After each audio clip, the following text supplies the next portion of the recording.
सांगली जिल्ह्यात chain snatching चोरी करणाऱ्या आटपाडी तालुक्यातील तिघांना अटक करण्यात आली आहे. त्यांच्याकडून 3 गुन्हे उघडकीस आणण्यात यश आलं आहे. चोरीचे दागिने, गुन्ह्यात वापरलेली दुचाकी असा 10,10,000 रुपये एवढा मुद्देमाल जप्त करण्यात आल्याची माहिती LCBचे वरिष्ठ पोलीस निरीक्षक सतीश शिंदे यांनी दिली.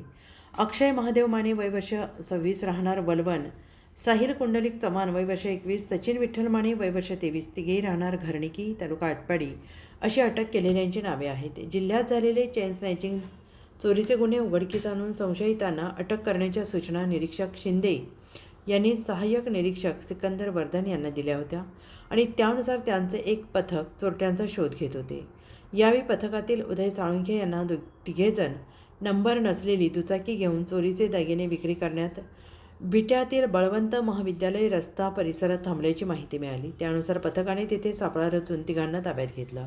त्यांची तपासणी केल्यानंतर अक्षय माने यांच्या पॅन्टच्या खिशात दागिने सापडले आणि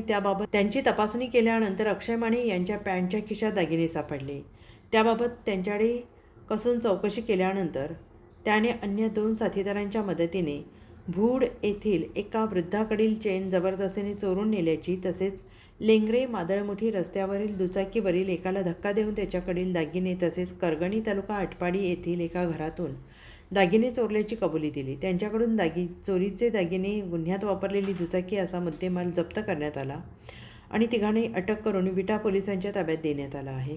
LCBचे वरिष्ठ पोलीस निरीक्षक सतीश शिंदे यांच्या मार्गदर्शनाने सहाय्यक निरीक्षक सिकंदर वर्धन, उदय साळुंखे, संजय पाटील, हनुमंत लोहार, शिवाजी सीद, प्रमोद साखरपे, कॅप्टन गुंडवाडे, अभिजित ठाणेकर, सुनील जाधव यांच्या पथकाने कारवाई केली.